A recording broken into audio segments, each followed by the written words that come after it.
I had the strangest date. Submitted to r/nosleep by Bryony97. Last week I had the weirdest dating experience in my life. Just to put everything into context, I'm not crazy about the online dating thing, but I had just gotten out of a long-term relationship and figured, why not? I end up matching with this gorgeous woman, who I'll refer to as Daisy. Daisy and I start talking, and at first, she seems really cool. We eventually decide to meet up at a spot near her, roughly an hour away from where I live.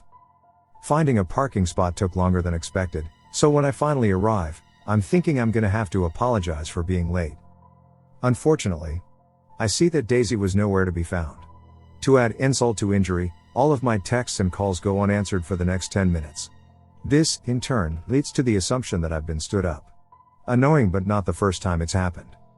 Just as I'm about to leave, I see her rounding the corner in a stunning outfit. She's every bit as beautiful as I envisioned, which probably helped me forget the poor communication just seconds prior. Daisy explains that one of her friends was having an issue, and she needed to be there to calm her down. We continue on with the date, and everything seems cool. Daisy was a lovely girl, and we vibed the whole time. The only snag was her mentioning how she was looking for a father for her baby boy.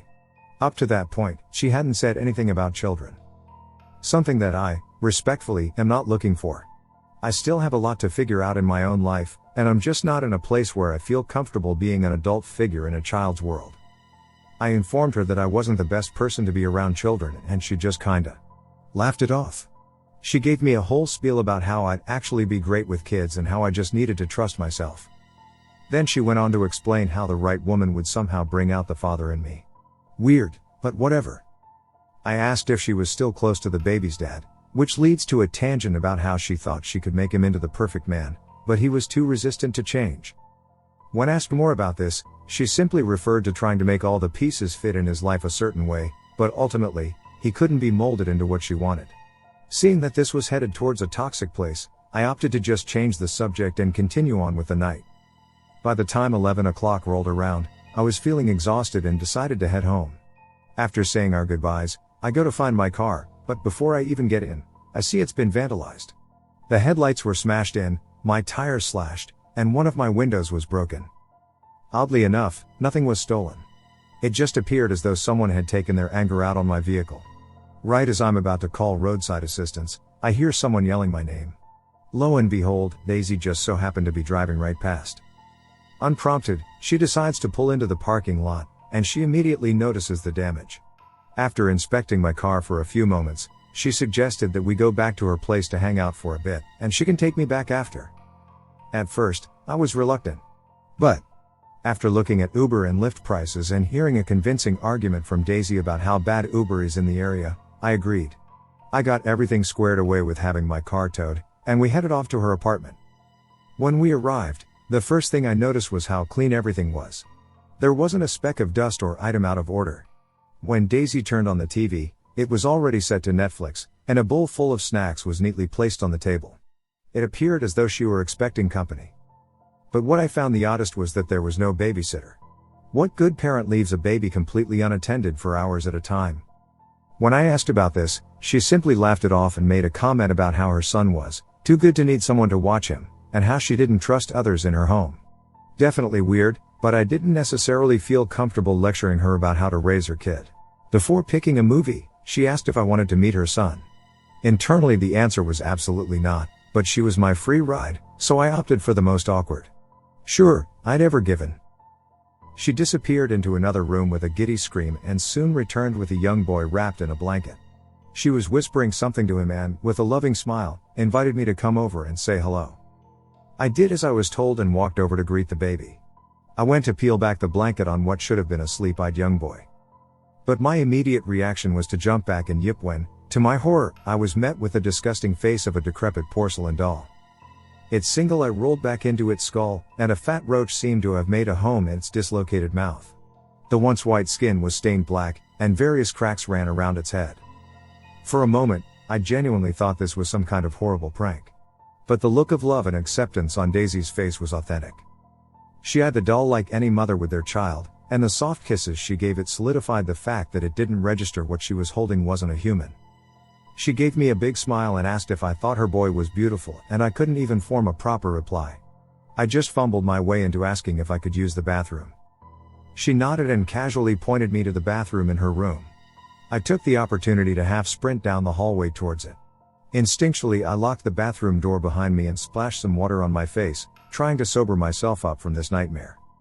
When the reality of the situation hit, I stood there for minutes trying to think up a way to excuse myself from whatever the hell was going on. My thoughts, however, were interrupted by what sounded like a soft yet persistent crying noise. Thinking it was Daisy coming to check on me, I unlocked the door and cracked it open slightly but didn't see anyone in the room.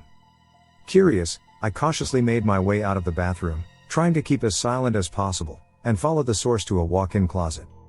Preparing myself for the worst, I took a deep breath and slowly cracked open the door, where I was greeted by seemingly nothing. The only thing inside seemed to be a CPR dummy torso. Multiple pairs of differently shaped arms and legs were strewn about along with various pairs of unorganized clothing. For a moment, I thought that I was hearing things. Or that it was a neighbor coming through thin walls. But suddenly, what I thought was an inanimate torso quickly turned his head towards me, let out a loud gasp for air, and shouted, "Help me! Oh God, please help me! I'm in so much pain." The shock and horror at the fact that this horribly disfigured person was alive nearly put me on my ass as I scrambled to slam the closet door shut. But it was too late. The man's screaming had alerted Daisy, and I could hear her inquiring about what was happening from the other room. It was now or never. I burst down the hallway, pushed past a waiting Daisy at the door, and made my way outside, sprinting down the dark street until I physically couldn't go any longer. The last thing I heard was Daisy running after me screaming, "Come back, please. Our baby needs you. We'll die without you." The sound of her voice slowly died out, and the moment I felt she was no longer coming after me, I called an Uber and sat in their car in silence the rest of the way home. As soon as I arrived, I called the police and explained everything that went down that night. The next day, I tried to get a follow-up on what exactly had happened. To my shock, I was told that they found absolutely nothing. Just a young woman was living alone by herself. No kids, no torso in the closet. Nothing. I didn't know how to take that information. I still don't. I know what I saw, and if Daisy is still out there hurting people, I don't know if I can live with the fact that she's free to meet other people and do horrible things to them. I would have assumed that the story ended there, but just the other night, I got a phone call. It was Daisy. She told me that our kid said his first word. Apparently, it was my name. She said that she loved me and that both she and the boy miss me dearly. And then, silence. The next day I find a postcard in the mail that read, "Soon, we're going to be looking at daycare. Thinking of finding one closer to you so that your commute from work is easier. Looking forward to seeing you soon. With love, Daisy." I never once mentioned where I live, and I'm terrified of what this means for me. If any of you are doing the online dating thing, please hear me out. Make sure that you're really, really damn careful about who you choose to connect with. That choice might stick with you forever.